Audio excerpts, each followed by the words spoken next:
to Motherwell. Despite their last match being a 2-0 defeat at Celtic, Stuart McCall's side have been in good form of late, amassing plenty of points, and a win yesterday would put them joint second in the table. With Lee Hollis injured, Faroese international Gunnar Nilsson started in goal.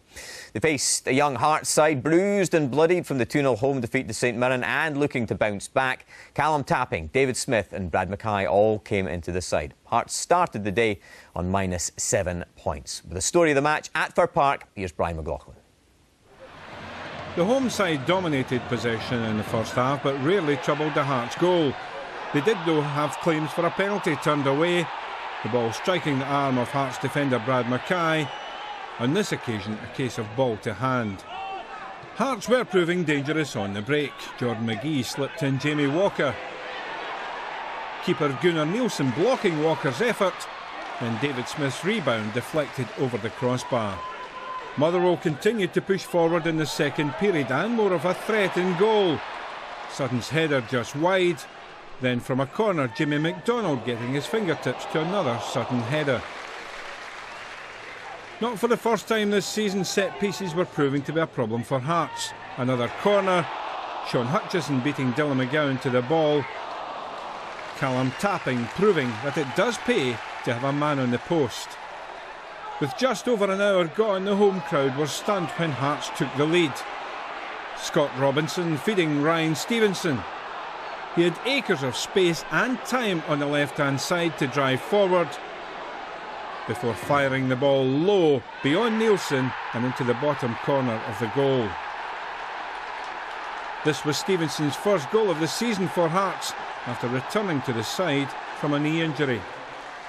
But just as Hearts thought they were on course for their first league win since August, well boss Stuart McCall played his trump card. 19-year-old substitute Craig Moore making his league debut for the club, and what an introduction. Just 18 seconds on the pitch. And what a way to endear yourself to the home support.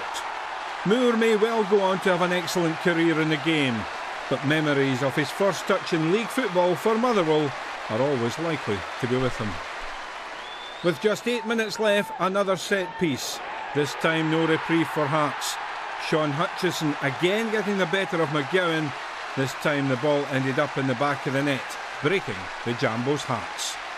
Stuart, what a start, what an introduction to professional football for Craig Moore.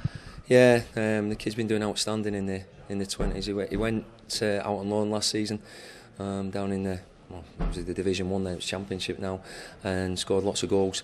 And for him to come on, he's a great kid to work with. He gives everything he's got, and produced a wonder moment for him, and it'll be a goal he'll remember for the rest of his life. You know, we've competed, for me, really well over 90 minutes against the team that I think will finish in the top 2 or 3. So if we take that performance into other games, then we'll not be far away. We have to start with 19-year-old Craig Moore. First touch in league football, Stephen. Phenomenal. Extraordinary, wasn't it? It was brilliant. You know, he just walks onto the pitch casually, making his league debut, and the ball falls to him, and he unleashes this. Sweet. It's phenomenal, and you know, I hope his family were there to watch that, because that's a memory that he'll treasure. Absolutely fantastic. I think he was getting called in to play for the under-20s today, this afternoon, that's though, right. So bring him right back down to earth. But he caught the ball ever so sweetly, and what a way to make a debut. Anything like your debut?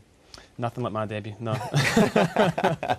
Pat, you were having a look at the Hearts defending today. At times, maybe not as impressive as it could have been. Well, if we've established there's very little between the teams, you can't make simple mistakes. And I was looking at the defending at the corner kicks. And we freeze it here and have a look at Hutchinson. And he's good at attacking the ball. At McGowan's got him in a good position there, but he loses him and he ducks. Now, they get away with it this time.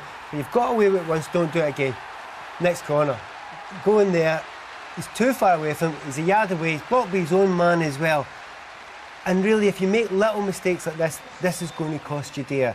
And that's probably the biggest problem that Hearts have got at the moment. Concentration, losing the important parts near the end of games. Yeah, it was a really, really bad weekend for Hearts in terms of the bottom of the table, with Kilmarnock and St Mirren obviously winning.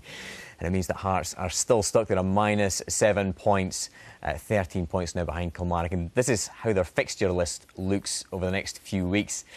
Well, next weekend they're away to Kilmarnock, and Stephen, that looks like being an absolute crunch game for them, doesn't it? Yeah, it's a huge game. I mean, the thing is, when we played Hearts before the break there, If they'd won that game, they would have been 6 points behind us, and now they're 15 points behind us. So it's very difficult for them to keep motivating themselves when they see the gap getting bigger. And it must be a very difficult thing to be a Hearts player at the minute. It seems ridiculous in October to be talking about how the end of the season is going to be, Pat, but do you get a sense now that Hearts are doomed to life in the Championship next term? Is it too early to say things like that? Not absolutely doomed. You know, football is a very, very strange game, and I've seen plenty of mad things happen over the years, but that sometimes needs something special. But if you've got a lot of young kids there, it's going to be ultra difficult. I always thought it was going to be a tough one for Hearts. I'm not writing them off yet, but I think that moment that you were talking about against St Mirren, late on in that game, I was doing the results, and even then I thought, that's a bad moment. They will live to regret. OK, well, we've had a sneak preview of how the bottom of the table looks. Let's have a look at the table in full, shall we? After all the action this weekend. It was a great weekend of action, that's for sure. Well, let's concentrate on the top, since we've seen the bottom. Celtic on 23 points. 4 points clear of Inverness Cali Thistle, who lost today. Obviously, Motherwell now joint second on 19 points after their victory today. Partick Thistle up to 13 points, but still just in the bottom half of the table.